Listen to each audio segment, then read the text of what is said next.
next week, I'm getting laid off from my journalism job. And it's not the worst thing, but it did remind me about in 2008, the last time I got laid off from my journalism job. It happens if you're in journalism, it's par for the course. That was the worst time to get laid off from your journalism job. It was like, if you remember like the winter of 2008, like everything was a dumpster fire in the economy, and there were no jobs and stuff. And so I spent about a year unemployed and doing that thing you do when you're a laid off journalist, which is living with your parents. And they, at the time, were living in a retirement community in Arizona. And so I did all the things that you do when you live in a retirement community with your parents. I went on very long walks. I watched people play golf. I went to gossipy old people happy hours that started at like 5 o'clock and ended promptly at 6:30. And, tried to get involved in the community as much as I could. And one of the things my parents did that I also volunteered at was they volunteered at a place called the Kids Closet. And this was actually really cool. It was a charity. It was, they took over a abandoned, like an old middle school that had been closed in a town that didn't have much left in it. It was just a crossroads. And they filled it with clothes. And it's filled with, like, it's new clothes, and they have the different classrooms are like different clothing sizes. And then kids come, mostly Hispanic kids and Native American Hispanic kids from the area whose parents worked in the copper mines. And they would get to come to the Kids Closet and have a shopping experience. Like, it was a big thing that they weren't just handed a pile of clothes. Like, they got to go into a room and pick out some things that they wanted. So part of my volunteer job for that was like you would take the kids through and take them shopping.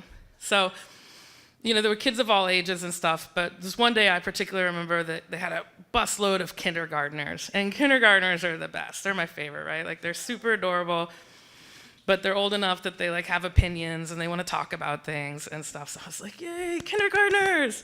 And so you kind of go around with them and help them pick out. They had a list of like what kinds of clothes they got and stuff. Sometimes it was just school uniforms, which was boring. And this time they were getting summer clothes. So I got this girl who came up to me, and she was wearing like cut off camo jean shorts and a black t-shirt. And I was like, this is my girl, man. Because I never liked like pink clothes. I'm wearing pink tonight. And frilly things. I always wanted like Matchbox cars, and I had cousins that were boys, a brother that was a boy. Like, that's like, I didn't want to have to wear dresses and stuff. So I was like, I'm gonna be cool. I'm gonna let this girl pick out whatever she wants. Because the rooms, it's like boys' clothes on one side and girls' clothes on the other, and you could always tell the second you walked into the room because it was like wall of pink and purple, and then wall of cool, interesting colors. And so I was like, I'm not gonna direct her over here. I'm gonna let her choose her side. So we went in, and I like pull off like an Iron Man t-shirt that's orange. I'm like, do you like this? And she's like, she wasn't very talkative. She was just like, no. And then I found like some sporty shorts, and I was like, look at these shorts. You could get these. You wanna try these on? And she's like, no. So finally, I asked her the question that all kindergartners know the answer to. I said, what's your favorite color? And she smiled and she said, pink. And that's when I realized this girl wasn't wearing a black t-shirt and cut-off camo pants because she wanted to. It was because she probably had older brothers, and this is what she got, right? These were her hand-me-downs. This is what she had to wear.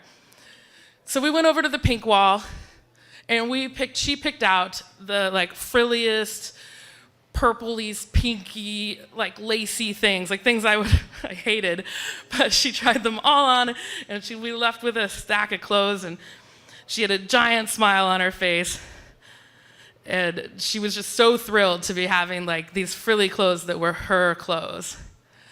So she left with this pile of clothes, and she left me with all my preconceptions about what she wanted busted. And so as I'm going into this next period of fun employment, as AJ calls it, I call it my rumspringa. I realize pretty clearly that because of some planning, a lot of luck, and some privilege, I don't have to worry about am I gonna have clothes? Am I gonna have a place to stay? Am I gonna have food? But I do try to still remember those people who, like, just having some new clothes that's in a color you really love is the most important thing you can have.